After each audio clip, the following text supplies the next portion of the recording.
Hey there, horror fans. This is David Howard Thornton, Art the Clown himself from Terrifier and Terrifier 2, and you're listening to the Horror Squad podcast.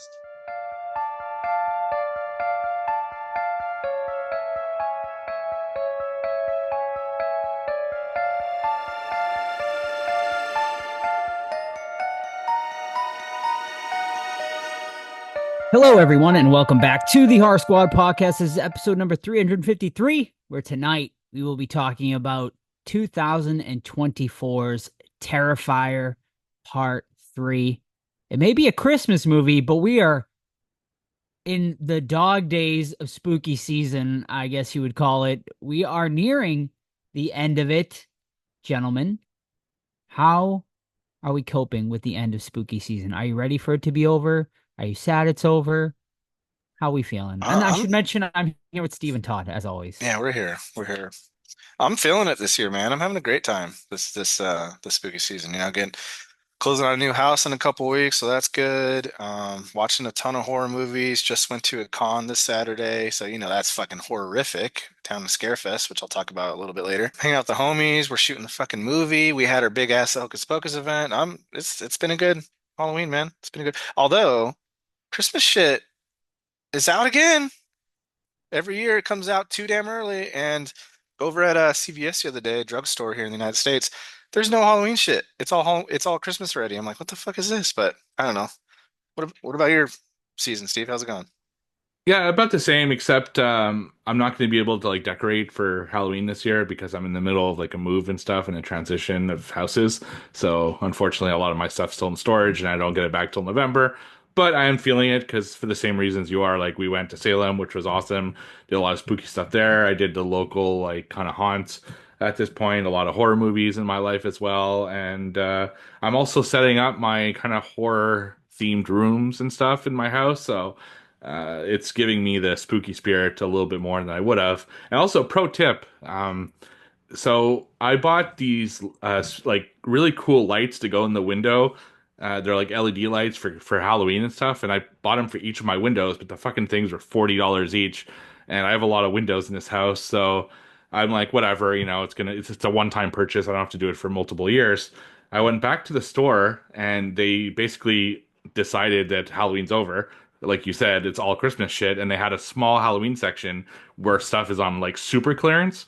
And I noticed those lights were like $10 instead of 40.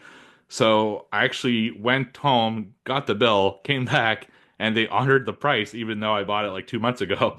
So, if you're seeing clearance shit, maybe the store will let you pay the clearance price, even though you bought it months ago. So a little, That's what we call a come up. yeah, it's a little pro tip there for you Halloweenies out there. What about you, Joe? Yeah, I mean, busy but awesome. Obviously we did our Hocus Pocus event, which I think we'll sort of break down here in a minute. But this past weekend I helped Sam out at the Salem Night Fair, which is honestly probably one of the best events of the entire month that they do in Salem. It's done by Black Veil Tattoo. Matt and Ryan Murray put it on. They do it at Old Pioneer Village, which is sort of set up to look like old timey Salem. They filmed the very beginning of Hocus Pocus and that, so think of sort of those old sort of straw buildings. But they put actors in there, like a lot of really creepy looking ones. And then there's like a ton of spooky horror themed vendors in there. And Sam is vended. She vended this past weekend, and she'll be vending this weekend too. So if you're gonna be in the area on Friday or Saturday from 5 to 10, come on down to Old Pioneer Village and check out Sam's stuff. It's like I said, it's an awesome thing. They got beer, they got cider, they got food, and just a whole bunch of spookiness. And you're out in the woods. It's pretty awesome. It's definitely an awesome event. So that's a pretty great event. And then unfortunately I've been able to go out busking because I've been so busy. But shout out to all the buskers. I know it's been crazy down there. People were saying I think 200,000 people alone on this past Saturday downtown. So they were saying it was basically Halloween crowds, 2 weeks before Halloween. So we'll see what this weekend brings us. But the night fair was insane. So yeah, it's been a busy month, but exciting stuff. So would you say that is the second best event that happens in Salem in October, Joe? Sure, yes, of course, because how could we not say the best event ever is it's just a bunch of Halloween weekend, which I don't know about you guys, but I'm still trying to recover from. It was a crazy weekend, but it was an awesome weekend. I would say, way more successful this year than last year. Obviously, last year with the hiccups of being out in the rain did not help at all. So this year, I think everything went very smooth, being outside, being away from the elements, moving everything indoors was a great help this year. But yeah, an awesome weekend of events. And yeah, thank you to everybody who came out. I think it's only going to get bigger and better every single year. I don't know how, because I feel like this year was pretty awesome. I don't know how much bigger and better we can get. I think bringing in more bigger guests and bigger special guests and whatnot. Although Larry and Tobias were amazing this year, I don't know you can do much better than them because they were just two of the nicest guys. We're pretty much up for everything, anything and everything all weekend, including Larry Bagby shaving ice into the back of his head, which was pretty special on Sunday. But yeah, I mean, just thank you to everybody. I mean, we sold out pretty much all the events and everything went great. What do you guys think? I mean, I don't know what you guys talked about as far as it. We didn't talk about a lot, man. We saved a Yeah. lot for you. We just talked about how tiring it was because it was every day something. I mean, you guys have heard it for every week for what, 6 months now, what the layout was going to be, the party, burlesque show, trolley tour, private screening with live commentary. So it was all great. Personally, my favorite thing regarding the con, well, let's call it a con at this point, the Hocus Pocus event, was probably the screening because that was pretty surreal being backstage with the crew and then going on stage alone with you guys in front of, I mean, how many people was it roughly? I think it was about 800. 800? Gosh, Yeah. that's a lot of people, man. Which, And prior, our biggest thing was the Omri screening, which was about 125 people. So you're talking eight oh my times word. the amount. I mean, this is like a legit auditorium. So yeah, it was Well, pretty cool. I looked at the selfie that I took from the first one, and it's like a small theater. And then looked at the one with us from the last one. I'm like, holy shit, like that theater is huge. But yeah, that was surreal being on stage with them, introducing them, and then listening to them talk about the movie, man. It was pretty fucking awesome. And then obviously another highlight was watching Terrifier 3 in person with you guys with a group of people. That was hell of fun, and yeah, I think it was a great movie to watch too, because Terrifier's wild, which we'll talk about later. But watching in a group was just that much better. So yeah, overall it was super fucking tiring, but gosh, that was fun. Yeah, that was great. We all after Saturday we all went to the theater as a group and saw Terrifier 3, so that was a lot of fun. So it was great seeing it in a theater setting with everybody, with the whole group of the gang. A lot of laughs were had, and yeah, it was really cool. We'll talk about that later though. Steve, what'd you think of the event, or highlights for you? Yeah, I mean, I absolutely loved it. Like you said, all five of the guests were fantastic. We got to hang out with them quite a bit over the 3 days and just really down to earth, cool people. And, I think the highlight for me is as simple as meeting a lot of people who listen to this show. So you kind of forget, when you're in your own bubble. I'm in my basement recording every week and I get messages here and there and stuff like that, mostly positive. So that's not really nice.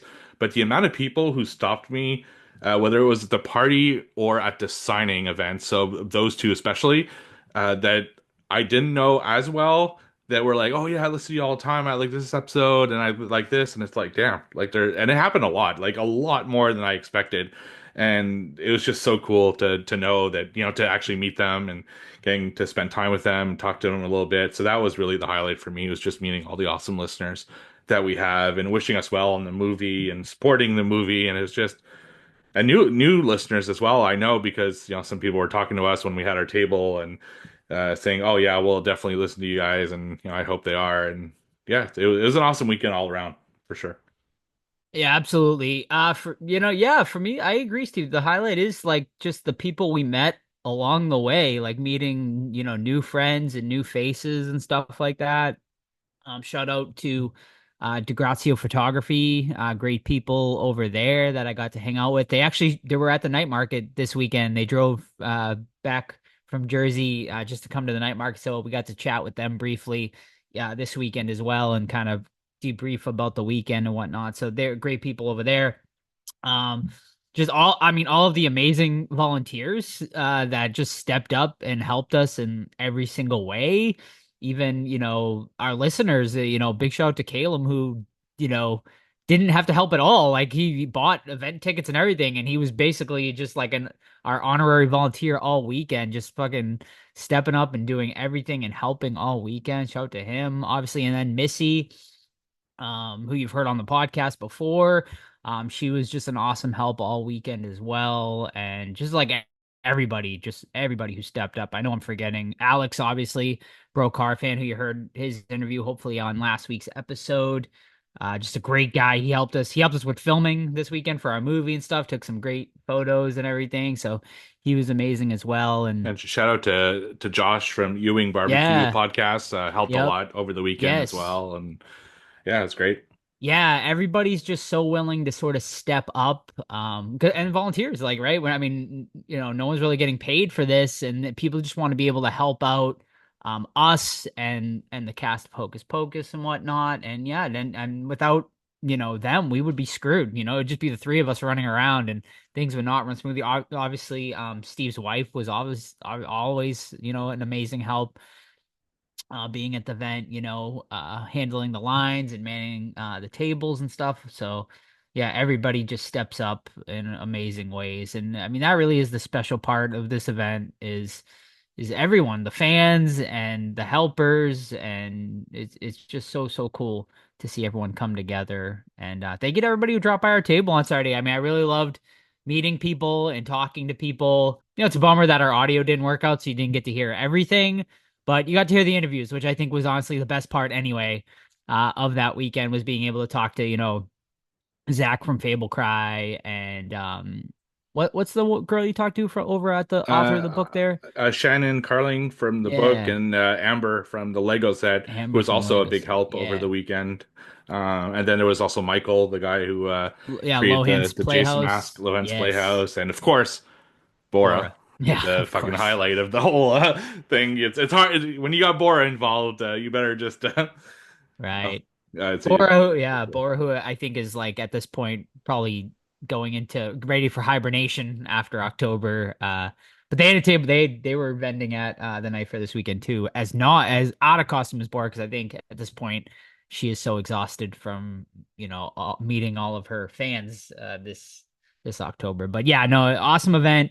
Yeah, man, went great. Fable Cry killed it. Saturday was great. Just honestly, Saturday might have been my favorite because we were able to just relax a little bit, I think, and like chill. I mean, granted, we had to set up, break down, but during the actual event, we were able to kind of sit there and do our live podcast and do the interviews and sort of, have some downtime where we could just talk to fans and listeners and stuff like that. So I thought that was a lot of fun.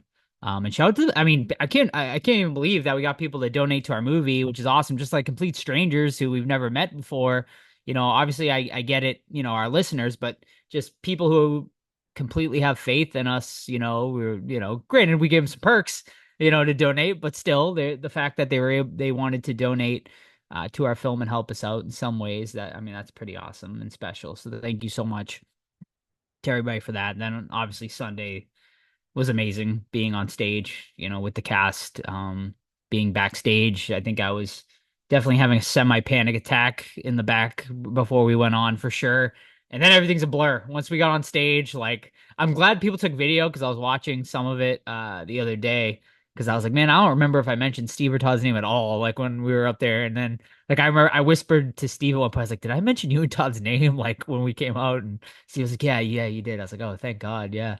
But because like I had this whole thing written down in cue cards, but I'm like, man, I can't be looking at cue cards the whole time I'm out here. So I was like, I just gotta wing it and hope I remember everything. I probably went over my speech like 50 times in my head while we were backstage trying to remember everything. But I mean, I think everything went really great and everything went really well. The cast was awesome all weekend, and we're doing it again next year. Wow, we actually have a meeting tomorrow. As of this, so we'll figure out what the next plan of action is. And I mean, if you guys have any sort of, I know we're bringing in a lot of new listeners who went to the event, who are fans of that event.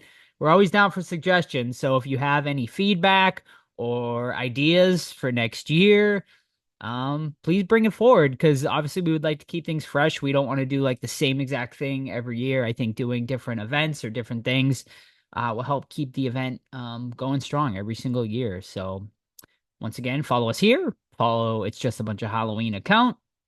And yeah, I think that's it. Just Yeah. thank you everyone for an amazing weekend. But one more shout out from me. Also, really amazing that some people came from so far to join us for the event. So shout out to Brenda from California and Noelle from Pittsburgh. Just go all the way to Salem just to do these events. I know they did other stuff as well, but I think they picked those dates because of the event. So definitely a huge shout out there. And yeah, it was fun to see some people and see some people that we had seen in Monroeville, like those two again. And yeah, it's a great people that we got to hang out with this weekend. Definitely, and hopefully we see all you guys back there next year, plus some new faces. It's an amazing weekend. It's Salem in October. I mean, there's really nothing more special than that. Actually, I forgot we saw Brenda and Noel at the night fair. They had a hell of a vacation. Apparently, I was like, wow, you guys are Oh still wow, here holy from shit. last week. Yeah, so Go I was like, home. dang, yeah, right. So it must be like a 10-day vacation or something. But that's awesome. I'm sure enjoying all the spooky things Salem had to offer, as well as all the surrounding areas. So that's quite a vacation for them. So They awesome. did a tiki boat tour Oh, did too. they? Yeah, Oh, which I was like amazing. super jealous. I saw pictures. I'm like, God, shout out to them. Is it called Tiki Boat Tour? Is that how Tiki Tiki Hut Hut? boats. Yeah, Mhm. if you're in Salem, it is an absolute must do. It runs from what, like May to October approximately? Yeah, I think it might be late April through I think Halloween's the final day. Yeah, definitely look into them. It's one of the best experiences I ever had in Salem. Just so cool. So shout out to them. Yeah. Yeah, they're awesome. Definitely. Obviously the nice weather, well, I would recommend dress warm if you're going to go in the cold weather, but it's still worth it because Karen and Scott, they're a husband and wife team that run it, and it's just such a personal experience. So shout out to Tiki Hut Boats as well, and just the whole city of Salem. It's been awesome. And it's crazy what, you know, that little event we did with Omri and what it's become in just a few short years is kind of insane. And I'm sure it's something we will reflect back on. I reflected on it somewhat this, 2 weekends ago, but it's pretty amazing what we've helped build, gentlemen. So let's hope it continues to build and just becomes an amazing event every single year. So kudos to all of us and you guys, the listeners who have helped us build this. We really appreciate you. Alrighty, before we head into the what watched, Todd, I know we have an update on our film. Very exciting news regarding the final episode. Can you give us an update? Yeah, man. If you head over to Indiegogo for the final episode, we are at 105% funded from 63 backers. Thank you so very much. I speak on behalf of everyone here. We are blown away. We were talking about a bit last episode, and it just to reiterate, it makes it that much more real. And we're feeling the pressure to make that much better of a film for you guys since 63 people backed you, and we got plans to go on DVD plus Tubi and streaming and all that shit. So, man, it's 23 days left, man. If you can't help financially, totally understand. But if you can spread the word on your social medias, to your friends, to your neighbor, to your fucking dog, to your barber. I know Joe did that, and we got some barber cash, which is awesome. That helps a lot. So spread the word. That's Indiegogo, the final episode, 105%, man. Yes, it's amazing. Yes, thank you to my boss's wife actually and friend Patty McAvoy, who just did an executive producer credit as of today. So that's awesome. Thank you so much, Patty. And I told her, I was like, if you want to come down and hang out for a day while we're filming, definitely do that because we appreciate, especially all you producers who have really stepped up. And it's a lot of money. We get it. It's money you could be spending elsewhere, but we really appreciate you having faith in us, and we're gonna make you an awesome movie. I'm so excited to start filming my portion, and just even the little things we did over this Just a Bunch of Halloween weekend was a lot of fun. Doing you know, we were doing sort of filler stuff, and there were some interesting conversations going on because we weren't going to be using audio, and there was some talk about Corey Feldman throughout the A lot of weekend, Corey and Feldman a lot of talk Corey, a for lot the of not. Corey Feldman voiceover. So when you're watching our filler stuff, That's funny. watch our lips. You might see some Corey Feldman isms being Corey. spread about. I wonder. Yeah, I'm interested to see if you can actually pick that out from what we were talking about. That's All funny. right. Yeah, that's awesome. So head over to our Indiegogo if you'd like to contribute. Even though we're 100% funded, let's keep it going. Let's get upgrades on our equipment, our practical effects, and anything and everything else we can do to make this movie even better. Although I know it's going to be great already, but anything we can upgrade would definitely be an improvement and would be awesome. I mean, look at the first Terrifier movie and now look at the latest Terrifier movie. You see the difference and effects and everything. A budget definitely can go a long way when making movies, independent movies like these. So once again, Indiegogo, it's linked everywhere on all of our socials and stuff like that. So, or send us a DM, Discord. You guys know what to do. All right, gentlemen, I think that's going to wrap it up for our intro. So let's get into what you been watching this week. Yeah, I'll start off with a little convention review. Went to Lexington Scarefest with the homies Brent and TJ this weekend. Shout out to them for providing us the media passes, which is always nice. I went for the sole reason of finishing my Fright Night poster, and like to report back successful. My Fright Night poster is 100% complete with all the living cast, which I'm super pumped for. Met Mr. Jonathan Stark, who plays the vampire's familiar Billy. He was really, fucking cool guy. Dorothy Fielding, who plays Judy Brewster, who's Brewster's mom. This is actually her second con of all time, and she just started doing it, and she said it was a blast. So if you need her, she's coming around, people. And then I got Tom Holland to sign the poster, which I had met Tom previously before, but he signed a Blu-ray slipcover for me Fright Night, and I'm like, you know what? Like, I can't not have freaking Tom Holland on the poster, so I got him in red lettering across the middle. Looks fucking awesome. Love it. So I had a great time there. I do have some complaints, man. Like it's one Scarefest. We got there an hour early, which is what we did last year. We walked right in, right? It took us an hour and a half to get into the building on Saturday. And I understand Saturdays are the busiest days, right? But you have to have some organization, man. Horror Hound does it pretty well where you go to like ticketing, get your wristband, and then you go into the line to get in the building, right? This one was all combined. So that's fucking taken up. You got people taking out their phones, like struggling to find their confirmation codes. You got, oh, I printed it out. Here it is, and so you're just slowing it down. Three people checking everyone in, giving tickets and wristbands and checking your email. It just doesn't work. So you just got to improve that. Like hour and a half to get in the building. That's shitty. And then, man, people's prices are out of control. Like, I wanted to meet Bill Johnson for Texas Chainsaw Massacre 2, who played Leatherface, and he was charging $80, dude, to for his signature on my poster, and it was considered a bulk item because it was a poster. I'm like, that doesn't. Sure, your name is slightly bigger, but is it $40 extra bigger? Come on, what are we doing?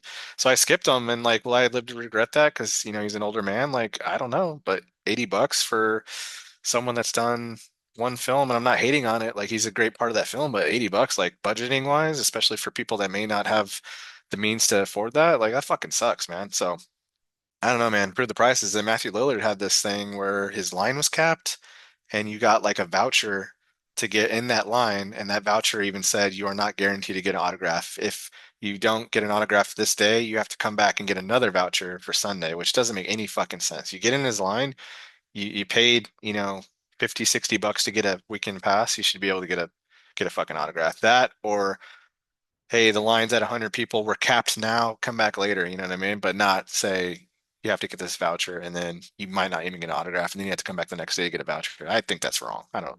It's just we need the bubble to burst, I think, for cons right now. I'm so I'm gonna say I'm okay with like I'm assuming that voucher was like a virtual line ticket, No, and you had to stay in line. oh, you still have to stay in You had to stay line. in line, yeah.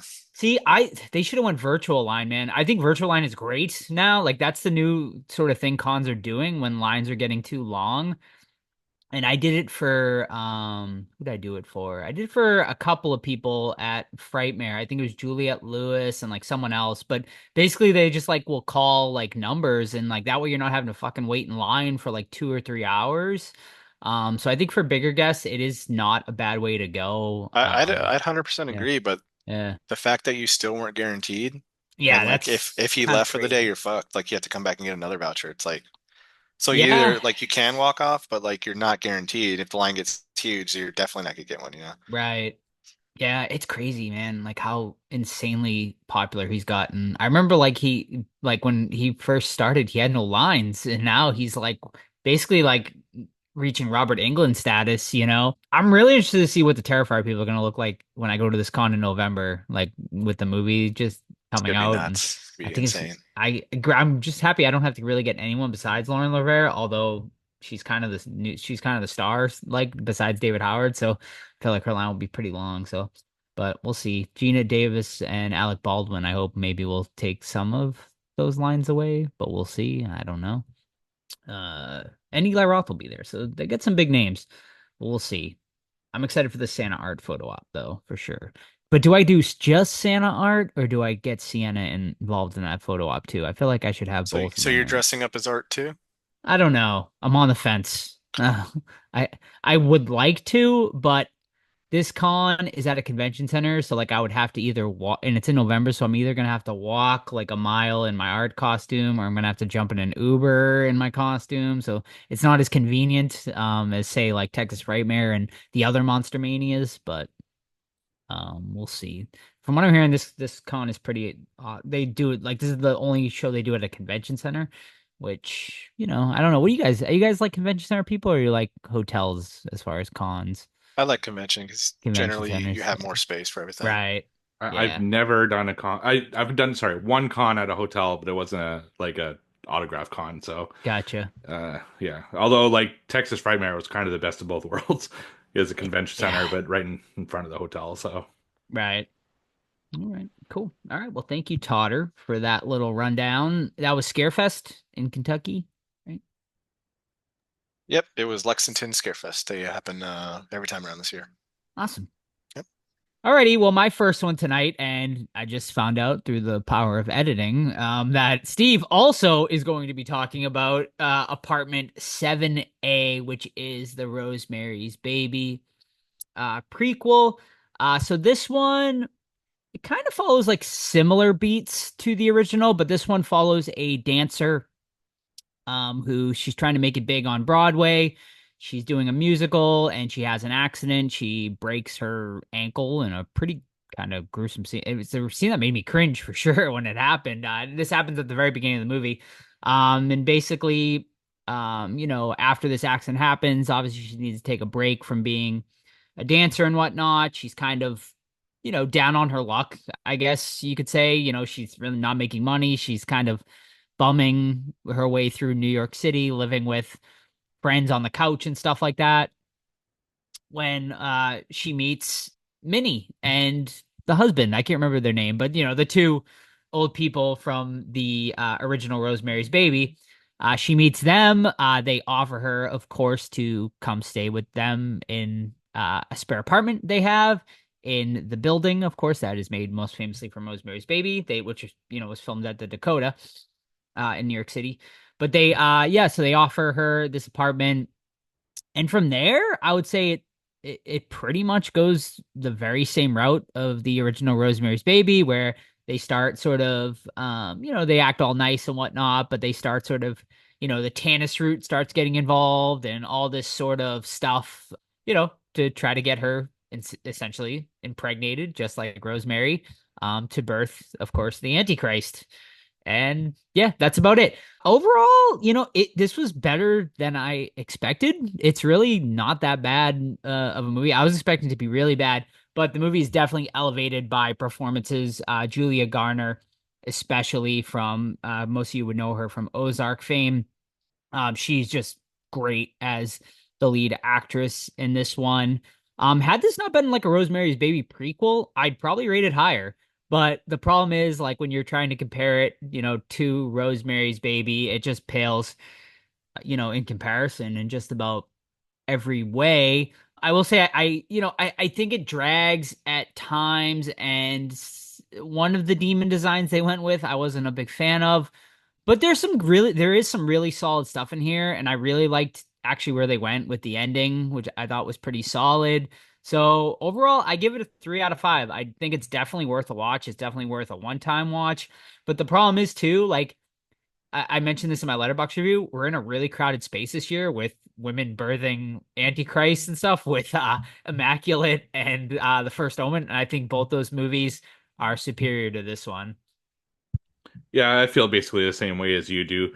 It's it's like too much like Rosemary's Baby. It's almost beat for beat at certain points of the film where you're like, why are they doing this? Like I get that it's almost like a remake in a way. It's like a weird thing, although it is at the same time prequel also, maybe slight I spoiler, mean, also honestly, kind of at the same if time as Rosemary's Baby.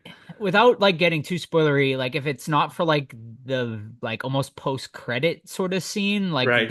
it's basically a remake. Right. Yeah, absolutely. You Yeah. know, other than like the last 10 minutes is a bit different, right, than Rosemary's Baby. But, and because of that, like you said, I agree that, you know, if it stood on its own, it'd probably be a better film.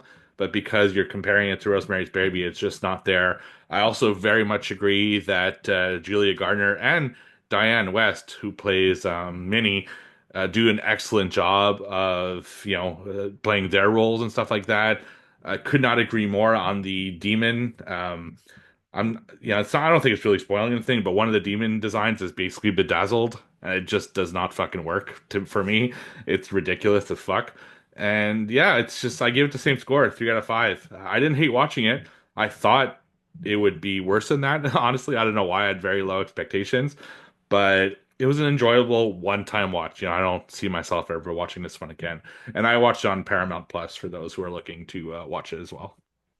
All right, I watched one starring everyone's favorite creepy little singer, Tiny Tim. And the movie is called Blood Harvest. It's on Tubi from '87, my birth year. And man, it's wild, dude. Tiny Tim plays this clown and he's in clown makeup like the entire time.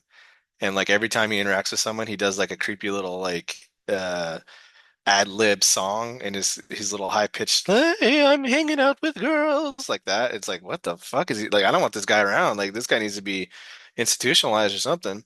But this girl comes back home for reasons I don't remember, and there's a love triangle going on, right? She goes back home, and like her old boyfriend's there. He's like, "I want to get back with you." And he's like, "No, I have a fiance now," but she's kissing him and shit. So do you want to get back with him, or do you like your fiance? Figure it out. Fiance fucking shows up. He's like, "Who the fuck is that?" He's like, "That's just fucking Greg." It's not his name. I don't remember his name. That's just fucking Greg. Like he's harmless. Meanwhile, there's a killer that couldn't be any more obvious roaming around. We know from like the first second who it is because it's so fucking. It's like they don't even try to hide it. They put like a stocking over his face. I'm like, motherfucker, I can tell who that is. You're showing him, and his nose is squished. Who cares? I know who that guy is. But yeah, it's wild, dude. I would highly recommend this movie for how insane it is because Tiny Tim is just the perfect creepy character, creepy actor. His clown throughout the whole film is just gross. It just like if you saw this guy at a carnival, you'd be like, I'm not going on that fucking ride because that guy's creepy. I'm not gonna go walk past him. So that's Blood Harvest.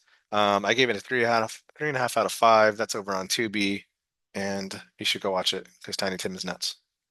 You just ruined one of my trivia questions. It's Tiny Tim. Oh no. Do I get it? Do I get it? No, the question was, what's the name of the clown movie starring Tiny Tim? So, Have you seen it? Redo yeah, it. I did. Did you like it? It's weird. It's fucking weird, right? Yeah, it's pretty weird. Alrighty. My last one tonight, and I know you've both watched it recently because I saw it on your letterbox review, so I don't know if anyone else wants to talk about it, but it's 2024's Strange Darling. And I think you probably both watched it because of what I talked about it during our Yes. live podcast episode. So yeah, Strange Darling Can I stop is you right there, Joe? sure you can. I think you should not give a single thing away.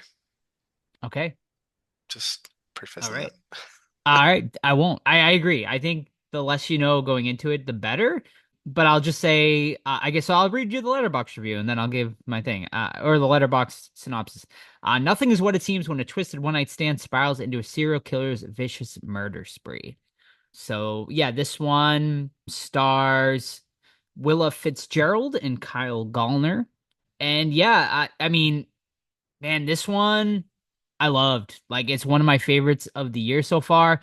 Like Todd said, I think the less you know going into it, the better. The movie takes you on a ton of sort of twists and turns throughout the runtime. It's just fantastic. It's just acted so fantastically by both leads. And yeah, man, I think it's shot so well. I love the way they kind of it's told in 6 chapters, but the chapters are told like out of order. So it kind of like just jumps around sort of everywhere where it kind of keeps you guessing.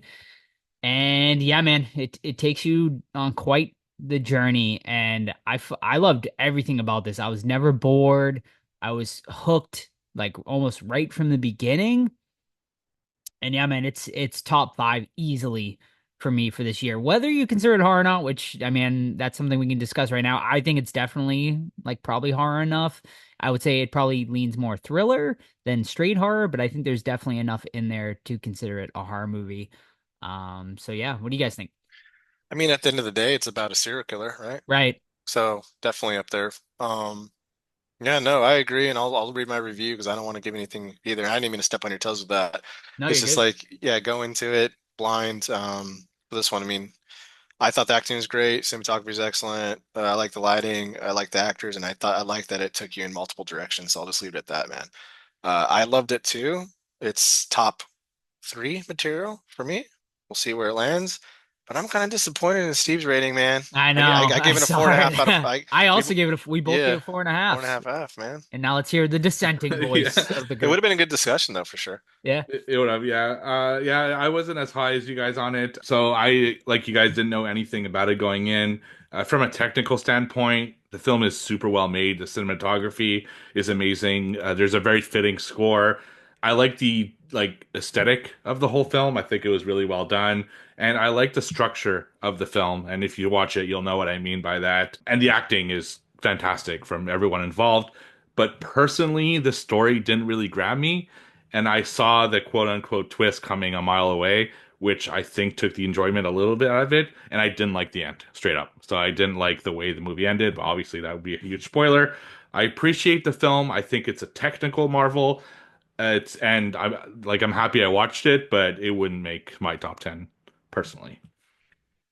But this might be one that I decide. I always watch like 2 or 3 at the end of the year as like a revision because sometimes it's a mood based thing, and this might be one of them. So we'll see. Fair enough, fair enough. All right. So my final one this week is a movie I watched over on Shudder. Yes, Shudder, and that is 2024's Oddity. So Oddity is made by the same person who made Caveat a few years ago, which I really liked. And this movie definitely feels like it's from the same guy as Caveat, as it has the similar like sense of isolation that it did, similar type of scares, similar type of like mood and everything like that. So if you like this movie, I think this is one you should check out. This story is about basically a girl gets killed in a house, possibly by a escaped mental patient. But as we start to find out, not everything is what it seems. Her twin sister is blind, and she feels that something else was happened, and that the killer isn't the one that they think it is. So she goes to the house, and the girl's husband is now like with someone else, and she just kind of inserts her way into the house anyway, and he feels bad for her because she's grieving for her sister and stuff like that. And then there's some spooky shit that starts happening. The sister starts haunting, and there's this weird like creature in a box that comes out. It's a whole thing that you'd have to watch to really understand where I'm going with it. Personally, I liked it.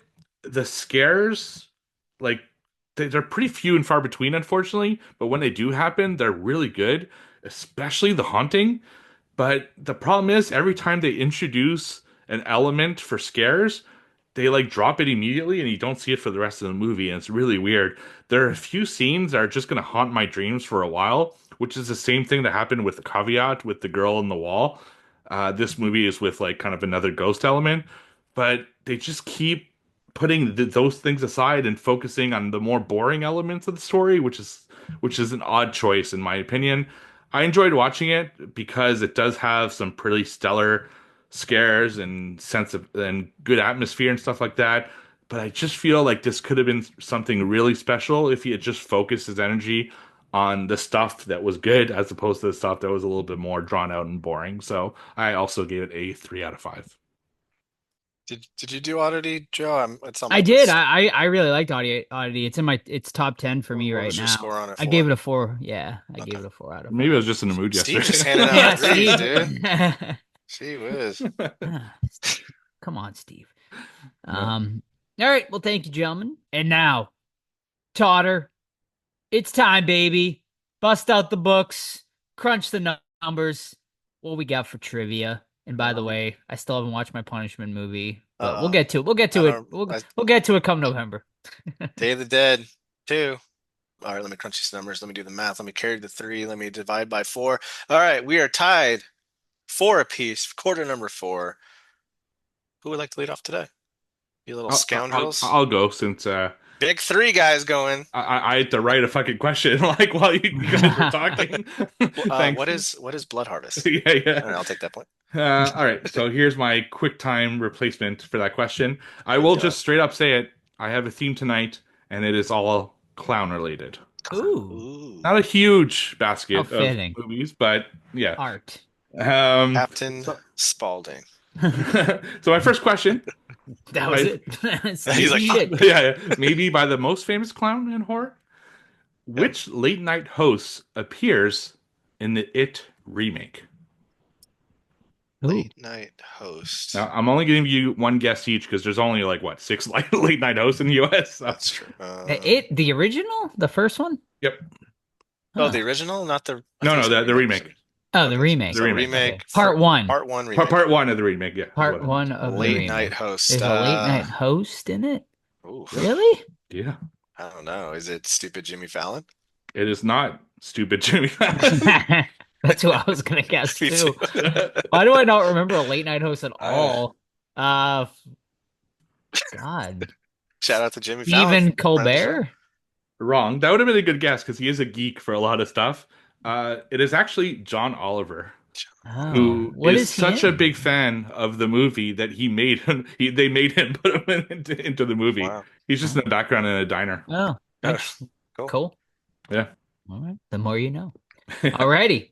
I have no theme tonight, but the first movie is Terrifier related. Oh. Of course, Art the Clown coming through. I wouldn't say this one is spoilery, but if you haven't seen the third one yet, I'm going to say it's not spoilery at all. But just including the Terrifier film series, not including All Hallows Eve. Okay. What is Art's current kill count? So we're talking Terrifier 1 through 3. That's tricky. Oh boy. 1 through 3, huh? Yes. All right. I'm gonna go. Are you going just like you have to exact number or? Yes. Yes. Oh, exact number? Oh, I want an exact number here. I'm gonna go. Yeah, I'm not giving freebies anymore, gentlemen. I'm gonna go 30. 30. He's going 30. I'm going. Is it like an odd number, like 53 or something like that? He'll tell you after you guess the first time. Is it close? I'm just kidding. I'm going with. I think it's higher than that because he killed a lot of people in 3 during a certain scene that I won't spoil with something. I'm going 60. 60. Okay, so Steve said how many? 30. 30, and Todd said 60. Yep. I'll give you guys both a reset here, and I will say in between. It's in between, and it's not, and it's a solid number. I will say that as well. Is it 45? 50. Both incorrect once again. I'm not giving you another guess. We'll You're get a both third close. guess. 40. The number 40. Currently we're at 40 kills for our buddy Art the Clown. I don't know how many he killed in All Hallows Eve, you but gotta pump those numbers up. And it has he only kills like 2 or 3 and All That's Hallows Eve. So It's progressively gone up for each yeah, of the 3 movies. I wonder how many Actually, victims were in that one scene though with the explosion.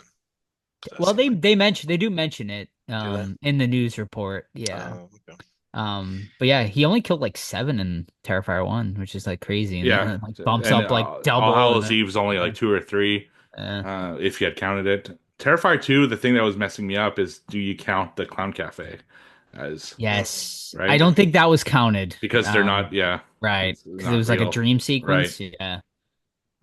Okay, ready? Yep. Yes. In the 2024 film Lisa Frankenstein, what Seen it. animal is the high school mascot? Ooh, It's a good it's question. been a couple months since I've seen it Okay, now, well, all 3 of mine are Lisa but Frankenstein tonight, so get used to it. yes, I'm gonna I'm go debate. bear. I'm a bear. Bear's on the board, but it's wrong. I'll give you another guess after Joe goes.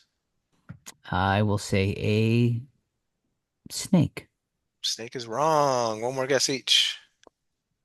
a badger. Funny, Closer. that's exactly what I was gonna say. I Oh, feel I'm like gonna that's a popular go. high school mascot. Yeah, yeah, I was gonna say. I'm gonna go squirrel. closer. You guys are in the right family, I think. Possum A would possum. be the correct creature, Oh, Terrifier related too. Little pale girl has the dead possum Mm. that she which carries we will be around. discussing her soon. Yes, I was very disappointed about Question Little mark? Pillow Girl. Yes. All right. Guess the movie based off the Did You Know section All on IMDb. right. This is a trivia. Angel Vargas, who plays the titular character, was slated to Titular. reprise his role in the movie in part 2, but declined in favor of other projects. Trent Haga was cast the second movie instead and reprised the role. Killjoy. Correct. Yeah. I forgot it was clown related, so good call. Have you All seen them Trent, all? right. Trent is one of the first famous people I've ever met. I Oh, don't know really? if I've ever actually Yeah. seen a Killjoy movie in its Uh, entirety. I don't think so either. Really? You haven't Maybe we seen should it? Okay. cover one. Yeah, Full yeah. moon feature, Full right? I'd moon. be down. Yeah. I'd be down. 2000s full moon, not. So the good stuff. Yeah, Hey, I ran that, into Charles Band this weekend, and he was walking around. yeah, he's Oh, I was cool. like, "What's up, Charles?" He's like, "Hey, that was it." How's it? Nice. Awesome. Yep. All righty. Guess the movie based on the IMDb information. Mhm.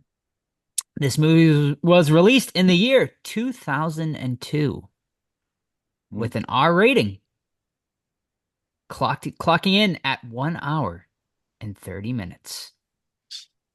Categorized as teen horror, horror, thriller, and slasher horror. Currently rated at a 3.9 out of 10 over on Oh, IMDb, okay. with a Metascore of 19 Ooh, out of 100. brutal. Director Rick Rosenthal. Rick Rosenthal. Our cast: Bianca Kajilich. I'm definitely butchering that last name. Bianca Kajilich. Sean Patrick Thomas. Daisy McCracken. What a name. That's a Nice. cool one. Like cracking you upside the head. Katie Sackhoff. Oh, yes. it's Luke Kirby. Ryan Merriman. And Thomas Ian Nicholas. is it no, you know what? I think Steve's drawing a complete blank, so I'm gonna let you Yeah. keep going. I know who they are, but Tagline: everyone can see you, everyone can hear you, but on July 12th, no one can help you. Is it Halloween Resurrection? It is Halloween Yes. Resurrection, Totter. You left out Tyra Banks and Buster Rhymes. Of dude. course, I had to Yeah. leave out Tyra Banks and Buster Oh Rhymes. my God. When's the last time you guys watched that? And Brad Lorre. Like, I don't know if that would have been a Last year, I spoiler, think. but Oh, he you played watched it Michael. last year. It was on TV, and I just I- they play it all the time on AMC. So Should I review it. don't remember hating it. Like, Oh, I know it's jeez. considered like the worst Halloween ever. But I it thought there used was to like be. some. I thought there was fun. I think it's because it was like partially found footage, so like I kind of dug it for that reason. But I haven't seen it in Oh, so boy. long. I just remember Busta doing kung fu with Michael at one point, which is Yeah. God, so bad. He ridiculous. punks him too at one point. He just Michael walks away. Like, what's going on? All right, my turn. Yep. Yes. Lisa Frankenstein. Again? Jeez. This is my theme because partly Okay. because of laziness. And I wrote it for my book that will come out maybe next year. I don't know. What classic 80s horror movie is Lisa watching on TV when her new boyfriend shows up at her house as a fucking undead Yes. Is it Frankenstein monster? American Werewolf in London? It is not. Is You're in it? you're in the right decade though. Oh. Oh yeah, you said Well, 80s. you said 80s. You know what? Screw you, man. Is it Dawn of the Dead? No, It it's is 70s. not. Is 70s. Oh, yeah, it, it's can I true. try one more? Sure, each get a. Is it Day of the Dead? It is right. Day of the Yes. Dead. I knew it was one of the Dead movies. I just couldn't remember. I'm telling you, man, Lisa, dude, she's cool as hell, man. Yeah, that movie is like one that's actually having a lasting impression on me too. That like I think about a lot. So Yeah. might raise in my Yes. in If my either of you want to start a piece, Catherine Newton I and might- Cole Sprouse are both She going to be was at a little cons I'm going pricey at to. the con a couple months Yeah, ago. I think so she's like skipped 8. that. I'm guessing she's probably going to be about 80 would be my guess for her. I don't know what Cole Sprouse is going to charge, but Yeah. Sweet Life of Speaking Zach of and which, Cody fans. I And Big just Daddy fans. I just mailed you my Terrifier 2 poster. So Oh, good. It was in Canada for like 3 days, and then I'm sending Oh, it Like, back. made I its wonder way if back. customs opening like, what the fuck is it? This again. Yeah. All right, guess the movie based off the IMDb parental guide. Ooh, Remember our theme. It'll yeah. help. Vampires, Clowns. Joe. The vampires. Clowns. Yeah. Yeah, I remember that. Sex and nudity. Yes, please. A woman straddles her husband on the couch. They both are fully clothed, and the scene is brief. They are being flirty, but not necessarily sexual. Okay. Violence and gore. You see the clown bite a boy's fingers, and he screams. Sounds like the movie tonight's watch. Maybe. Profanity. Maybe. 16 uses of fuck. Yep. Milder expletives such as shit, ass, and bitch are also said. Happens, man. Alcohol, drugs, and smoking. Mhm. A woman offers another woman a glass of alcohol, but she says no because she is pregnant. Hmm. And finally, frightening and intense scenes. Frequent graphic scenes where children are shown getting murdered by a demonic clown. This may disturb Is it clown? viewers. It is clown. Nice. Yeah. Fucking good movie. It's been a while. I liked it a lot. Eli Roth produced. John Yes, Watts, sir. who went on to make all the Spider-Man films, or the recent Spider-Man films. The director? Mhm. Oh, I didn't know that. That's cool. Good for him. Yep.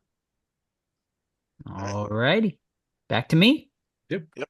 Is this the last one of the night? Or we got another? I got one. Well, yeah. I got another Lisa Frankenstein All for right. you. All right. All right. My last one of the night then. 3 letterbox reviews. Can you guess the movie? Number 1. I'll try. And by the way, I kind of went semi. Well, no, I'm not going to say anything. Okay. I'm sorry, Mr. Carpenter, but this is the only Halloween movie that matters. No, he's trying to be tricky. Yeah, he is. Little fucker. Look at him smiling. The Halloween atmosphere in this movie is excellent. Trick or Treat. Incorrect. I loved it so much, and hopefully the sequel will finally be out sometime next year. And number 3, this is the dead giveaway. Damn it. The moment I saw the Boner Donor t-shirt, I knew I was in for an absolute treat of a movie. I know what it is, but what is Hoobie Halloween? Correct. Should have blown my load early. You fucking blew it early again. I have that shirt on. I don't know what happened. Remember they were like Yeah, they were giving sending them you away. multiples? Yeah, But they kept sending them over and They over kept again? sending them over and over to us. Yeah. Yeah, I have a bunch of them too. But all yeah, my right. theme was somewhat Halloween this week because like we're getting into Halloween season. But we might have That's a true, treat. we We are. might have a treat. Stay tuned for the end of the episode because we might have a treat for you Yeah, Oh, next maybe. week. Like a Reese's peanut butter cup treat or Well, we'll see. We'll see. I think it's better, but okay. All right, last one. Lisa Frankenstein. What is the name of the title character? I'm just kidding. All right. What is the name of the cemetery she likes to hang out in? Nevermore Cemetery. Incorrect. Isn't that Wednesday? or Yes, it something. is Wednesday. Nevermore Correct. Academy. Yes. God, I don't know. Poet's Corner. Correct. Would you guys like another guess, or you're not gonna get it? Uh, I'm not are you gonna gonna give get us a hint or no? It has something to do with the Frankenstein monster's Okay, like single, lore. no, that he's single, a single male. Oh, okay. Something to it. do with that. Interesting. Yeah, you Um, call a single male this little kind of phrase, I guess. my God. That did not help. Bachelor Cemetery. Very close, Stephen. Oh, You got word number one correct. oh, Bachelor, Bachelor's Lane. Bachelor Grove Cemetery. You got it, Joe. Did I really? You got it. Nice. Wow. Bachelor's Grove. Oh shit. It's hilarious. All right, I'll take it. Joe's on Yeah, the board. seriously. All right, so big night for me. 4. Steve and Joe tied at 1, which brings me into Wow. the 4 commanding tie? lead. I got 4 tonight, baby. What the hell? Commanding lead, 8 to a 2-way tie at 5 apiece for Joe and Steven. Wow. Let's Congratulations. go. Good Thank for you, I buddy. gotta make up ground on Steve, man. He's confident. I don't like it. Good for you, buddy. Thanks, I'm man. proud of you. Appreciate it. Alrighty. Thank you so much, Tonner, for that. And now it is time, ladies and gentlemen, for our main event of the evening. Get those clown horns out and ready. Perhaps a chainsaw, perhaps an axe. Get your Santa hat, get some milk and cookies, because it is time for Terrifier 3 from 2024, directed by Damien Leone, starring Lauren Lavera, Elliot Fullman, Samantha Scafidi, and of course, David Howard Thornton as Art the Clown. Plot: Art the Clown is set to unleash chaos on the unsuspecting residents of Miles County as they peacefully drift off to sleep on Christmas Eve. How sweet. That was, a very, very basic plot synopsis, but you know who gives the most in-depth, detailed plot synopses of all time? That's one Todd That's me. Condit. That's me. However, tonight is not the night I will be giving the synopsis because we were in the theater, which was awesome experience, and I was really tired. I wasn't feeling my best. Steve took way better notes than I did. Steven, time to give us that excellent Canadian version of Terrifier 3. Yes, because despite some jack off laughing throughout the whole fucking movie behind me, remembered a little bit of what this movie was all about.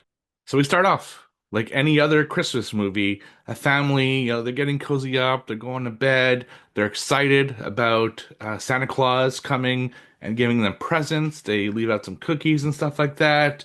And then the little girl wakes up and she hears a noise coming from the living room. She goes down to the living room and there's Santa. Or is it Santa? No, it's Art the Clown, and he's not there to give any presents. He is there to brutally kill everybody. So that's how it starts. It's absolutely insane. You got the amazing Chrissy Fox, who we interviewed on the show, by the way, giving a great performance as the mom there, and Art does not skimp on the gore in this scene. And then we jump to 5 years prior, which is right at the end of Terrifier 2. We have Art's head, who has just been given birth by Vicky, who is the kind of deformed person from the first Terrifier, and of course the post-credit scene in Terrifier 2. And they're like eating the nurse staff.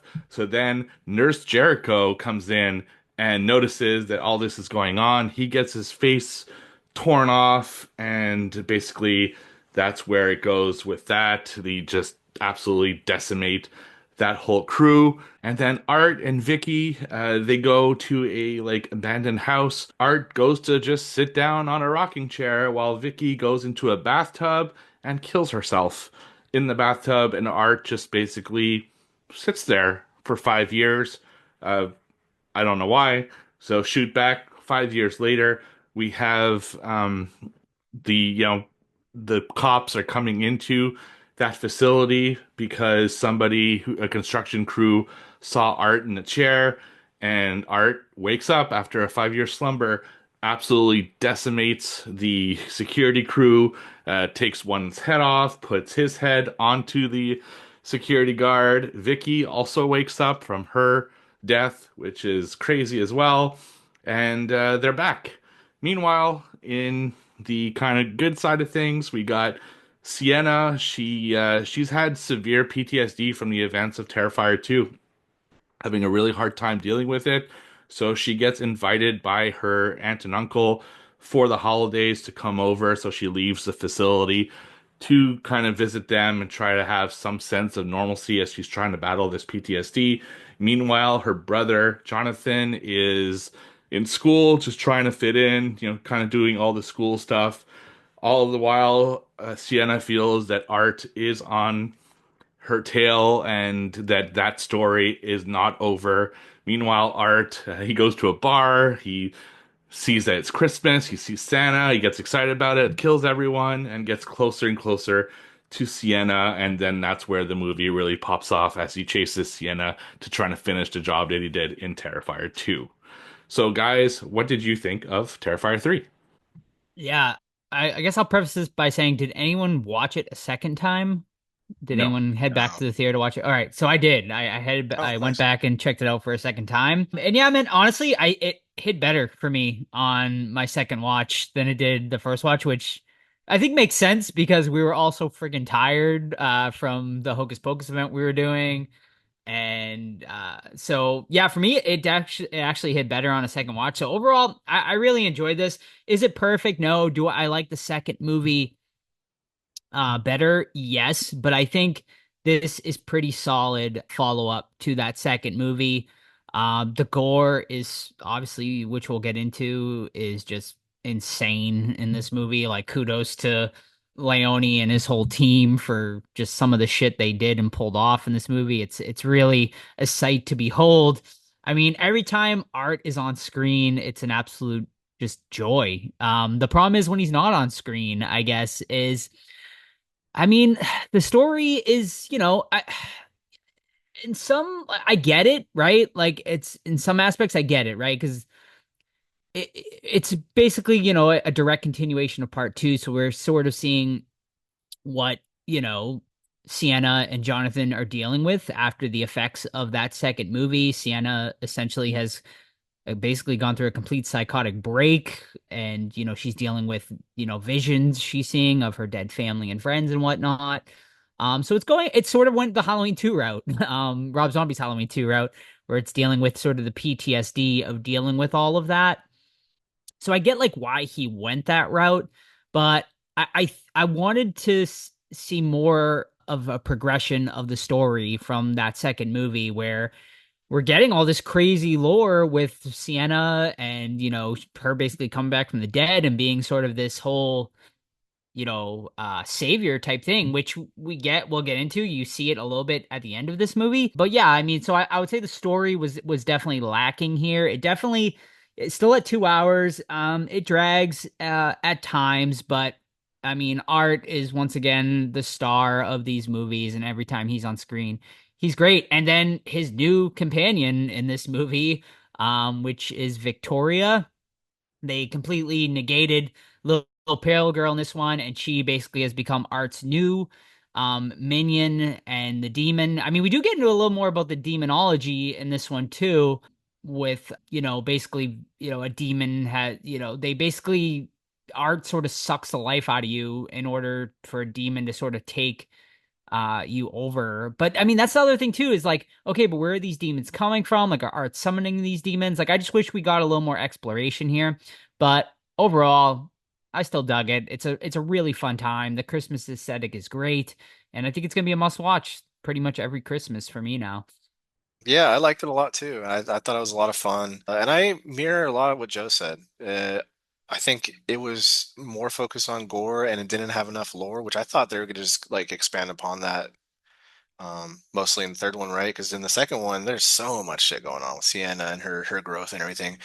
And to me, Sienna was kind of took a back seat character wise in this one, which is kind of strange. And so did Jonathan, like a main character that, spoilers, might have been killed off screen. It's kind of disappointing.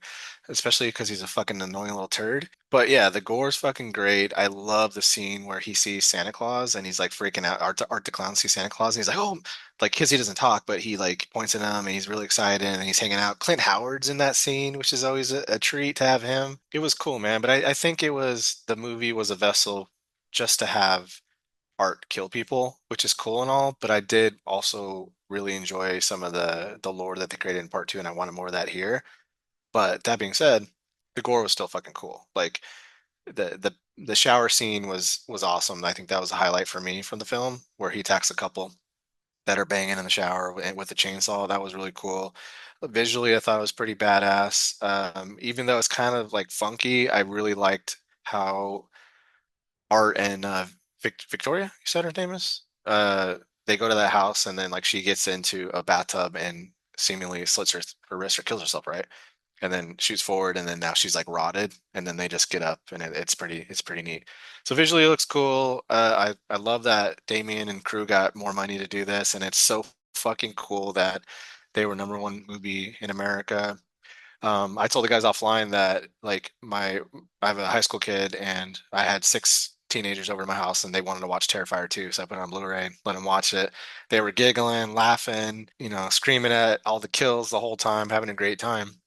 And it's really fun too, them talking about Art the Clown, which is like huge to them right now in their little social circle. So it's really interesting, man, to see kids their age liking something that we all liked when we were kids, but obviously it was like Jason Freddy, and those have been out for 20 years at that point. So it's really cool to um, see it in action. We've talked about it already that an icon being birthed live to us is really cool.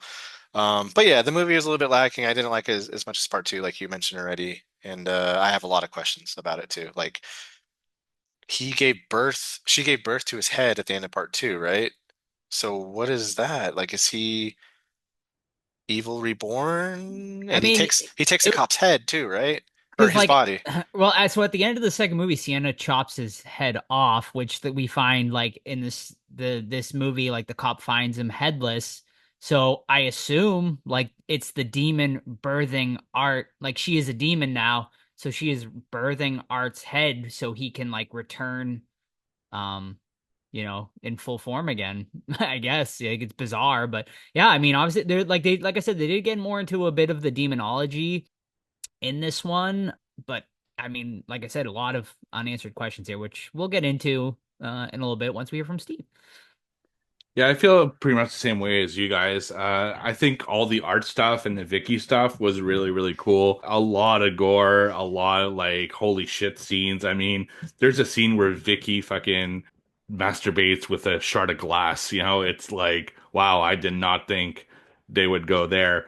Which is funny because I was really worried that because it's a more mainstream film, that Damien would kind of pull back a little bit for the mainstream audience. And he had scenes like that where I'm like, holy shit, he's not pulling back at all. But on the other hand, in the first scene, you see two kids dead, but you don't see them get killed. And I'm like, is he pulling back a little bit? Is he losing his balls a little bit there? Because that's something I feel that would have shocked people like right off the bat if he was doing something really like disgusting to kids. But I mean, in a like brutal way, not in a weird way. So I don't know, like it just, and maybe because there was so much of it in this movie, none of it seemed to really stand out like Terrifier 2. Like Terrifier 2 had a lot of kills, but it's just that one kill in the bedroom that really stands out. Whereas in this one, I don't feel any really stood out, as much because there are so many of them, which is a good problem to have because as a viewer, it was very entertaining. But my issues is also with everything that happens outside of Art and Vicky. I love Lauren Lavera. I think she's amazing, but they don't give her all that much to do. She's like just sad the whole movie, and she's dealing with the PTSD, which like I understand, like Joe said, but at the same time it's not very fun to watch in a movie that's kind of laughing at itself and being trying to be a more fun horror movie in a really sick way, and it just felt a little bit out of place. I don't like where they bring Sienna's character in the end. I don't know, it just makes the whole movie feel too fantastical versus too like reality based like the first Terrifier seemed. And I know from Terrifier 2 that it was going more in the fantasy route, but to have Sienna also like going that route was to me is not it's not doing it for me. And I do also have to point out Chris Jericho, worst actor ever. He's definitely in the conversation because holy shit, his expressions in the like very short scenes that he's in is just horrendous. Like it's so bad. But yeah, I liked it overall, but I think there's some misses as well.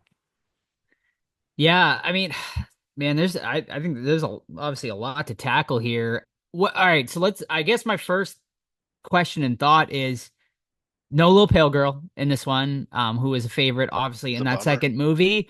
I was good, but I mean, do you think I mean, Victoria obviously takes her place in a pretty fucking fantastic way.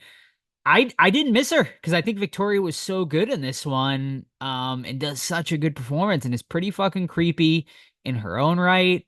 So yeah, I did not, would I've liked to have seen Lil Pilga? Sure, but I think, and with no explanation really of like where she went, like Victoria just sort of, I guess, sort of just took over. I don't know. What do you guys think about that? Missed opportunity. I liked her in part two. And did we have anything with her in two where she was gone or killed or not imagined Man, anymore or whatever? I don't remember. Like I don't I remember what happens to I her. I feel like she was Art's like inner demon, which is weird to say for Art to have an inner demon. And I feel after the events of two that he doesn't have that anymore because now he has Vicky like kind of helping him out. So I don't think she was needed anymore. She's basically the fucking ghost from Scream. Like it's just now he's just living through Vicky. So maybe she could come back at some point, but and I agree with Joe. Like I loved Little Pale Girl. I thought she was an amazing character, but Vicky kind of makes up for it in a weird way. And I'm wondering if they're gonna bring like both back in Terrifier 4. But yeah, it's just disappointing to not get any indication of her whatsoever in this movie, like she never existed. Yeah, as far as like, man, kills, like, there's a few scenes, obviously. I mean, obviously, the one thing that surprised me, I think, in this movie is the comedy, because David Hart Thornton just obviously is, I mean, he is art, right? Like, he just cannot be replaced at this point. His performances are just, his mannerisms are just fantastic, and a lot of the kills did play for laughs at times. Most notably, when he plays Santa at the mall, which is such a demented scene. But it's played for laughs. Like it's so weird. But for me it worked. I fucking love that scene. It's to me like one of the on a scene that's not incredibly gory, it's probably one of the more memorable scenes of the movie for me. Just like his delight, like he just has this sort of childish, like Todd mentioned it earlier when he sees Santa for the first time, he has this sort of childlike excitement towards Santa, and then when he gets to play Santa and sit in the chair and stuff, just it was great, just great to see. Yeah, and then the result of that scene too, when he's done with it, it's just Right. like, wow. Yeah, which of course a kid opens a present that it has an explosive in it, and he fucking kills all the children in through a massive explosion. I loved all the Christmas stuff. I loved Yeah, when he meets Clint Howard and was Daniel Roebuck. Daniel Roebuck. Yep. Yeah, they're just that's such a fun scene, and like Todd said, I think seeing his excitement at seeing Santa was just like hilarious. And there's a lot of things that Art does in the movie that's so random and unexpected, and I kind of like that about Art. You never know if he's in a goofy mood or I'm gonna fucking kill you mood. Like there's a point where there's like people with a keg that go up to a door and Art answers the door and he just lets them in. He doesn't like do anything to them. At one point he's doing fucking dishes and he goes to take a leak at a urinal. Like it's Art is so unpredictable and I really really love that. And that I think that's where the movie really shines is when Art is on screen. Yeah, and that's a testament to David Howard Thornton too, man. Like his performance, he's just evolved it so well since part one, you know? If you have a lesser actor, I don't think this movie is as effective, man, because his mannerisms and his physical acting is just really, really well done.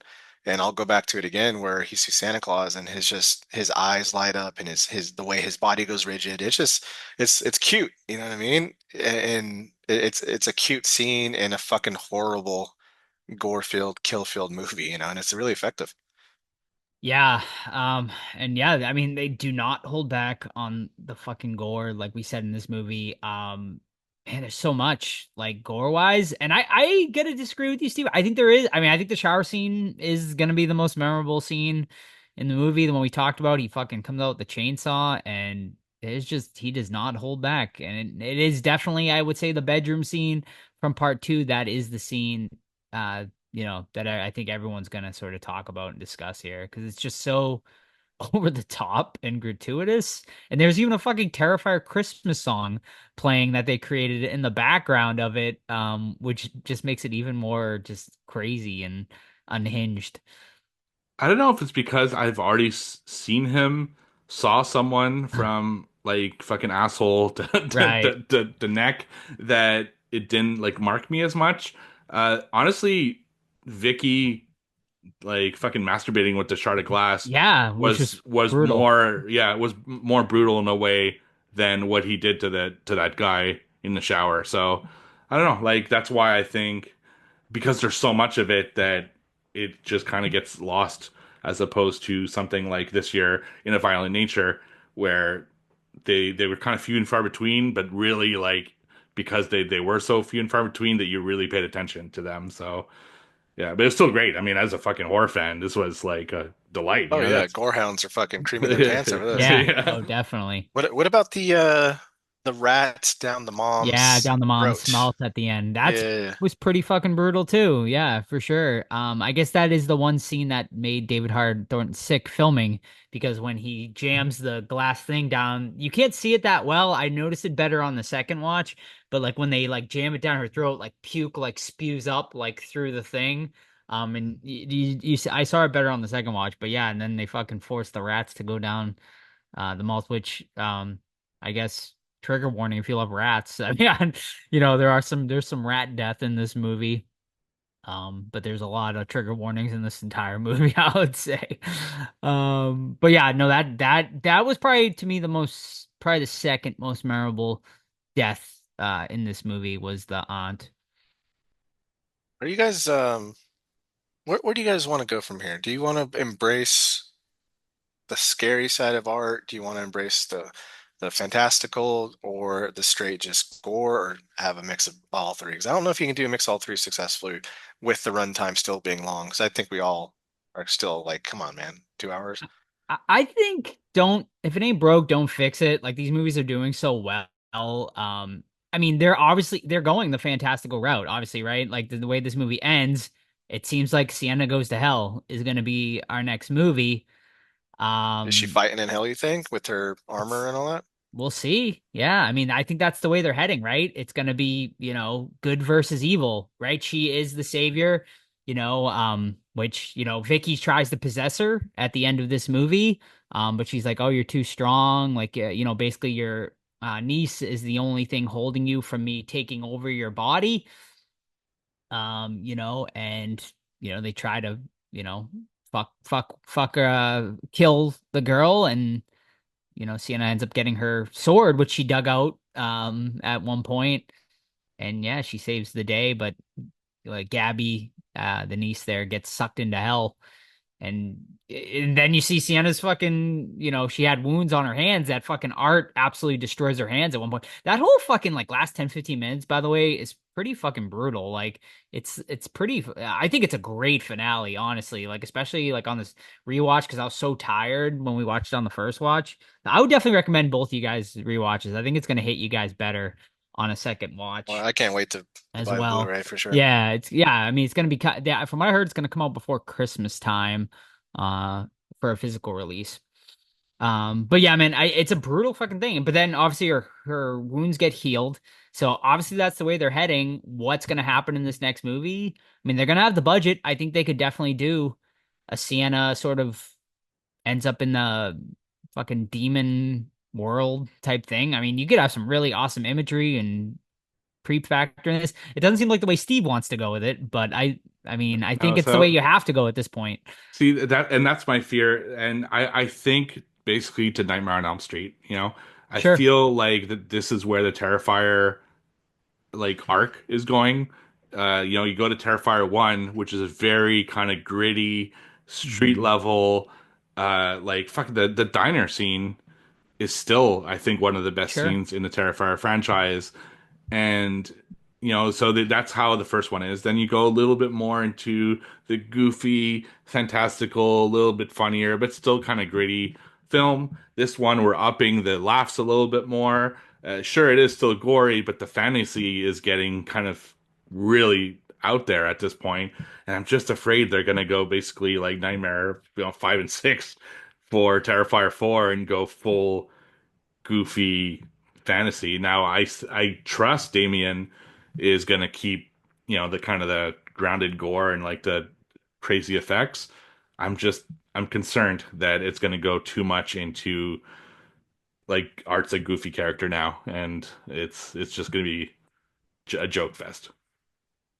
Yeah, see, I don't see it that way. Like, I think you could go a very, I mean, they're demons, so I think you could go a very dark route, like down in the pits of sort of hell, and keep it creepy, but because Art is pretty goofy, right? Like, he is a goofy character, like, at the end of the day. Like, yeah, he's fucking, is ripping people apart with chainsaws, but you're also laughing at it too because of the ridiculousness of it all.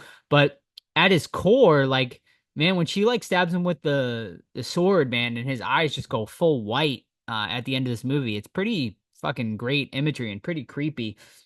And then you got Victoria down there, and what other sort of demons or creatures we get down there. I think there can be a great mix of both if they play the cards right. And so far, so good. I mean, I agree the fantastical elements, at times it can be a little goofy, but I kind of like how it's playing out right now with Sienna sort of being the sort of badass character, which we didn't really even get into this, but we find out more about her father. In this one, obviously, the theory was sort of the father, maybe her father, maybe was Art the Clown or something like that. Well, no, he was just a comic book writer played by Lost Boys, Jason Patrick of Lost Boys fame, in this movie. But yeah, basically he just sort of created this character for her. And then she goes into like, well, like someone was like leading my father to create this character. So that's like a lore that we haven't explored yet either, that might get explored perhaps in future movies. Like, yeah, I mean, I think there's just a lot that needs to still be explored here. And I think budgetary reasons is probably maybe the reason it's not wasn't explored in this one. Like, I think Damien knows that the momentum is building, right? And if he wants his vision to fully be explored, he's going to need a lot of money and backing. And I think he's definitely getting there with this movie. Obviously, I think the budget on this one, Todd, you're always the budget man, but I think the budget on this one was only a couple million. I'll look it up. And I mean, we're already at like a $40 million, I think, in the movie. So I mean, this movie's making a shitload of money. Was the number one movie in the country. But it's once again, is he going to want studio backing? I don't think he does want studio backing. I mean, they're succeeding independently for sure. And I don't know. I'm just kind of gone off on a tangent at this point, but yeah. So I'll jump in. 2 million for the budget. Yeah, 36 million domestic. So sure. And then whatever it costs home to run. promote it. But Yeah, yeah, home run. absolute home 41 run. worldwide. So Yeah. They're it's killing gonna it. it's And it's only yeah. been out and wait until Christmas, like when the physical Oh releases yeah, come yeah. out and It's gonna kill everything. I it. mean, yeah. I was looking at showtimes when you were talking, and I'm like, okay, it's showing 3 more times this week or 3 separate Mhm. days. So I'm like, all right, maybe I'll go check it out. But I mean, he only has one film allegedly left in him for Terrifier. So I if don't he think wants to I get it don't all believe it. done, I don't believe it. No way. well, that's my follow that's my follow-up question. Yeah. So we all know, like, Jason Michael, all that shit. Every filmmaker makes them and blah blah blah. Do you think down the line, once Damien finishes his 4 films, if it's four, that art becomes someone else's property and Probably. someone else does it? Does I don't. It's does a good Howard question. Thornton play him still? Will we have a different, like, Jason Voorhees? You know what I mean? Where do we go after this? Like, where's his legacy continue? Like, It's a great, yeah, no, I mean, and that's a great question. I mean, I mean, these movies are only getting more popular and bigger as time goes on, and they're getting, you know, better. Like as far as like, maybe not I think the second one and the third one are actually, they're pretty close actually after a rewatch. Although I do like the second one better, but I think these movies are getting better as they progress. The effects are going up. I mean, you got to remember with like Freddy and stuff like that, like they started getting into like zany territory. I don't, and I mean, art's already sort of zany, but they kind of keep it like, creep. It's all about the gore factor in these movies. So I think they can definitely keep it going for at least a few more movies before people start to lose interest. I mean, right now he's at its absolute probably peak. And we'll see how the fourth movie plays out when it does come out, if it's going to do as well in the theaters and whatnot. So yeah, I mean, as far as like, will Damien let this go, and will we see other iterations of art? It's a great question. And I'm gonna say probably not. Like, I feel like this is his baby. I feel like he's gonna protect it, and I don't see him ever selling it, to a studio to like continue on, where we see fucking these Hellraiser movies that have become so terrible over time. I think it will probably stay more in the Freddy realm, where we never saw another actor take over for Freddy, except for the remake, of Except we did. course. Yeah, right. Well, yeah, I'm not counting that, because that was also like, whatever, so many years later and stuff like that. But yeah, I mean, yeah, I don't see it happening. I think it will be Damien's vision, whatever he decides to do, and that'll be it. I actually disagree. I actually think he will relinquish it at one point. Now he might have it on a leash. I don't think he would fully kind of let it go out You there. think like he'll produce but not Yeah, direct yeah, type thing? kind of like Juan is doing with like The Conjuring or Okay. Insidious and things like that. Like which isn't necessarily a good thing as we're finding The out. the bubble will burst though on art. Like, Of people will get course, of tired, like course. just like they did with Freddy and Jason and stuff like that. I mean, it's just, when will that bubble burst? I mean, right now we're at three. Will it be two more movies? Will it be three more movies? I mean, if he goes with five and just finishes it, he could probably live off the fucking residuals Yeah. and like all the art merch for the rest of his life, and he can go out and do other projects and then come back to art down the road. hmm Yeah, but he could also keep making money if art keeps going while he's making Sure. those other projects, right? Yeah. Especially that he's rumored for things like Friday the 13th and Right. who knows what he's going to do next. But I do want to just go back and talk about Sienna. Do Hmm. you like that she has powers? Because I feel like what I liked about Sienna is that she's more like the real person who the power is like within her, not an actual like physical power. Now I feel like they're going almost like a superhero route, Yes. and I don't know if I love that personally. I mean, they did it in part two, right? I mean, she came back Yeah. from the dead. She literally was drowned in that thing, and they went with the whole Thor thing, where like so she like grabs a sword and like comes out and shit. So it wasn't like surprising to me that obviously they would continue on with it. They didn't really touch on it too much in this one. Like the second one, obviously they went really hard into it in that final act, whereas this one, it was really not much at all. Like, it was just, everything was pretty much grounded except for when the wounds get healed at the end. I mean, do I love it? No, but after the second movie, I've learned to sort of accept it, and that's the route they're gonna go. It's gonna be like superhero versus demon type thing, which is what he wants to do with it. I didn't love it at first, but at this point, like, I've accepted it and I'm okay with it. Eh, whatever. Yeah. I like the good versus evil aspect, so Yeah. I don't know. I'm just looking forward to watching it again, getting it on Blu-ray, and then seeing four next year if it's next year. Have they announced when it's coming out? Is it? I know they're No. making it, but I mean, they're I, definitely gonna make it. I I don't think think it'll it'll be next it'll probably year. be a couple years. Yeah. Well, it was actually 5 years between filming of these two movies, which is why he did sort of that But five is that year. because was of it really? COVID? Probably, yeah, COVID probably had a big thing to do with yeah, that, though. Wow, mhm, it seems like Terrifier 2 was out. Well, yeah. Which is like part of the reason why Little Pale Girl probably didn't come back, because she had like. But we said they could have recast her, if they really wanted to. But that's why he did sort of this 5 year. I read some interviews, and that's why he did like sort of that. He said ideally, like, it would have been like a month or 2 months, rather than that sort of 5 year gap he did. Because everyone had growth spurts, Jonathan, Sienna. I don't know if people would have noticed that much, honestly, but yeah. Which we didn't even get into, like, the end of this movie. Honestly, I felt like it was rushed. Like, I think you could have cut other stuff, but we are thrust right into Art just being in Sienna's house with Victoria. They have already killed the uncle, which they're hanging, his head's hanging on the tree. that's Art's pretty using him pretty as garland, brutal. which Like is the pretty cool. Yeah, and he's kind of that's when it gets into like the religious stuff, where he's yeah, kind of Christ looks like kind of Christ yeah. on the cross, and Victoria has the crown of thorns, which she ends up putting on Sienna at one point and stuff like that.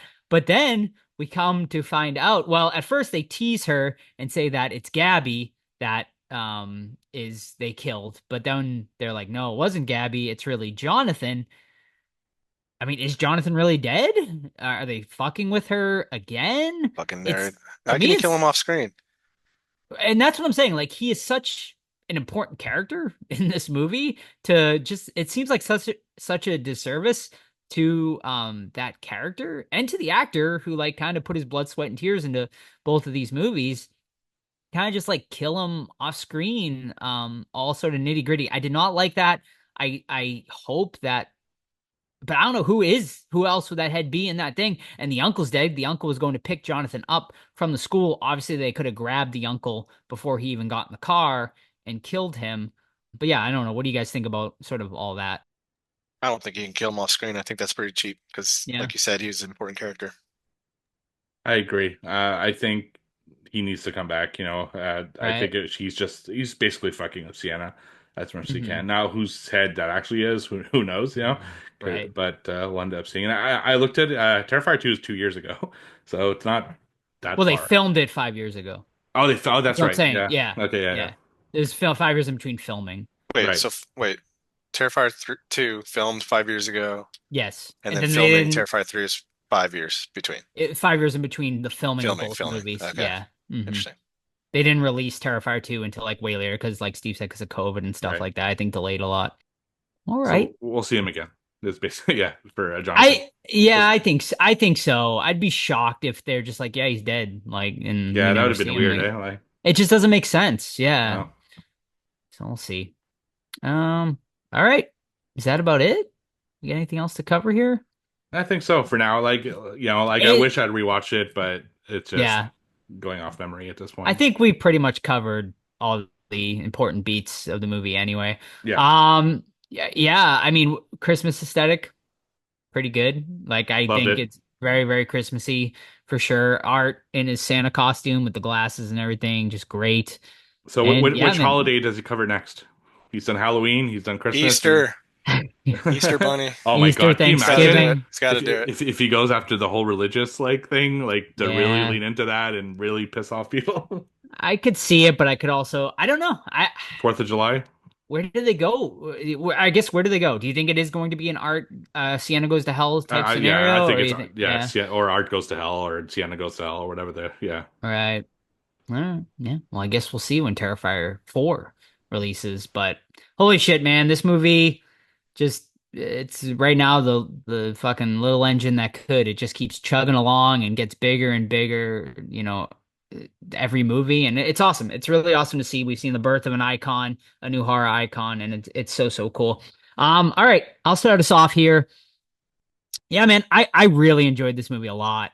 I came out a little I came out liking it on my first watch with you guys, but I definitely had my problems with it. But I think going into it on a second watch, knowing what to expect and being able to just fully pay attention the second time around without fog brain from our event and stuff like that, and being able to just really take it all in and pay attention to everything and watch, Art in all of his glory.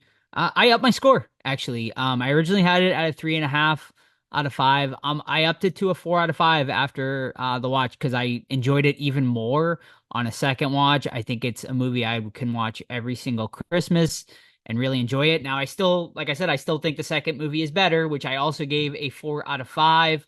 But after watching this on a second watch, I think it's definitely on par in a lot of ways. It's not as bloated as the second movie, which is good at about a 2 hour runtime. Now it's still a little bloated. I think these movies still could be cut down. But I definitely didn't feel the runtime as much on this one as I did the second movie, which I think is a good thing because 2 hours of just a gore porn is a lot. But I think they definitely tightened it up a little bit better. Although I think some aspects definitely could still be tightened up. So yeah, to me, Terrifier 3, 4 out of 5.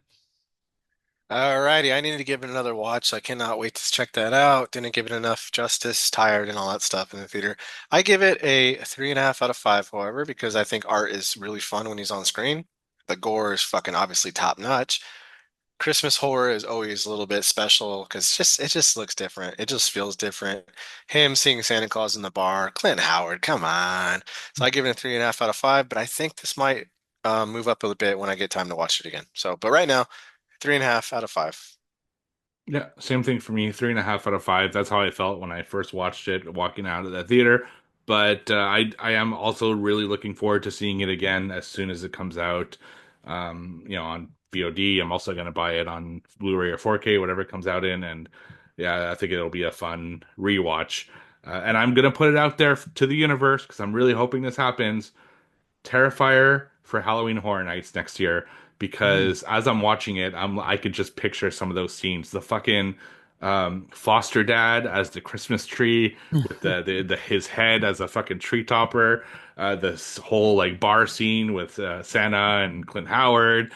We need to have the fucking scene with the bathroom. Like, there's so many great scenes in this that would make for an amazing house. So please, Universal, make it happen. Terrifier for Halloween Horror Nights 2025. That would be cool. What it does it now? Does it have to be a Universal property, or could Universal just like rent it out? Have they done They can that in rent the it out. Yeah, past? yeah, yeah. Okay, They could yeah. definitely rent it I'm out. sure Damien would love that. I mean, and I'm sure he'd be totally He on was board he was for it. asked once, Yeah, and he said, "I would love for that to happen." yeah, Basically, of course, and yeah. I think maybe they'll pay attention now that I think they might. I mean, number one movie in America. Like I said, the merchandising, everything. I mean, I think it's a home run at this point. Art is the moment. So, art, soak it all in. Congratulations to honestly it's amazing. That whole cast and crew, what they've accomplished in these three movies. It's so cool. And what do our friends over at Letterboxd have to say?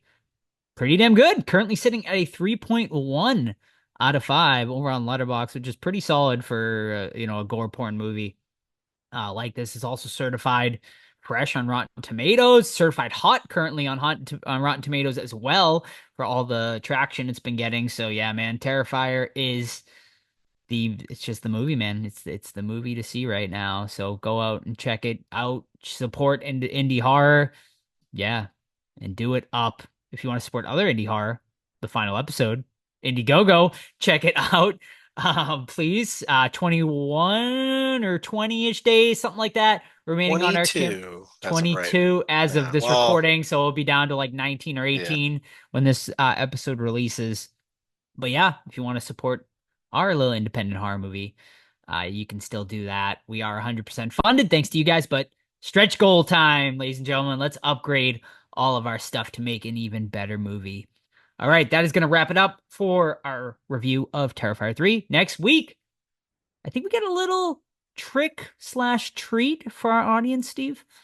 we do. So next week, technically, the episode releases November 1st, but we really want to have a Halloween special as we do every year. But we had to do Terrifier 3 this week because that's one of our most requested movies. So we're actually going to release an episode early, a day early, and release it on Halloween night, or Halloween day, I should say. And what we're going to do for that, as we do every year, is a vote over on our Discord and our social media, which the vote is going on now. It might be over by the time this episode releases, which is why you should join our Discord. There's a ton of great people in there anyway. It's absolutely free. And yeah, so we're going to watching a horror movie and a Halloween themed horror film as well. So that's what's going to be next week. Alrighty, awesome. Yeah, so if you want to know what those movies are and do them, like Steve said, you might have already missed out. That's why you need to join our Discord. How can you join our Discord? It's linked on all of our socials: Facebook, Twitter, Instagram, Threads. Just find the link to our Discord over there and join. Completely free to join. You can also send us a DM or you can send us an email, the horror squad podcast at gmail.com, and we'll get you a link to join that Discord. Amazing community over there, tons of channels to sift through, including movie night, which is also coming up very soon, Steve. It is, and we're also voting for the movie club films. Those votes are also on the Discord. Another reason to join. And the movie club is going to be November 1st at 9 p.m. Eastern. It's where we all get together and watch a movie, usually on Tubi. Some of the vote, they're all Halloween themed. The theme this month is basically Halloween never ends. So even on November 1st, we celebrate Halloween. And yeah, it'll be a good time. A lot of people promised me they would come from the event, so we'll see who actually shows up. Todd. Awesome. I don't remember promising anything. You did. Did I really? You did. Oh gosh. All right, I'll be there. Alrighty, we'll see who shows up to Movie Club this month. How does Movie Club work? Steve just posted a Zoom link over on our Discord, and everyone's on Zoom, just watching the movie, enjoying it, doing commentary, pretty much just hanging out, whatever you want to do. So join us November 1st through our Discord. That's the only way you can get the link to join that movie club. The theme this month is Halloween Forever. It'll be a Halloween themed movie, so go and vote on that for next week. Also, don't forget, you can buy merch if you would like, tpublic.com. That's also linked on all of our socials. We get a bunch of awesome designs over there, including our Hocus Pocus design, for those of you who maybe just went to our event and enjoyed that design. We also just released the final episode merch as well for our movie poster. So yeah, a lot of great merch over there. Coffee mugs, pillows, t-shirts, whatever you want over there with designs for all of our stuff. Also, if you haven't already, please leave us a 5-star review on your favorite podcast app. It helps the podcast greatly, getting traction out there. So we would appreciate that as well. That's it for my spiel this week, I think. I'm sure I'm missing some things, but once again, just thank you. A big thank you to everybody who joined us for our It's Just a Bunch of Halloween event just a couple weeks ago. We hope to see you next year for that. We hope all of our new listeners that have jumped on continue listening. We appreciate you all so much. And we'll see you next week for our Halloween spooktacular episode. Don't forget, coming out a day early on Halloween. We'll see you then. Bye. Bye. Bye.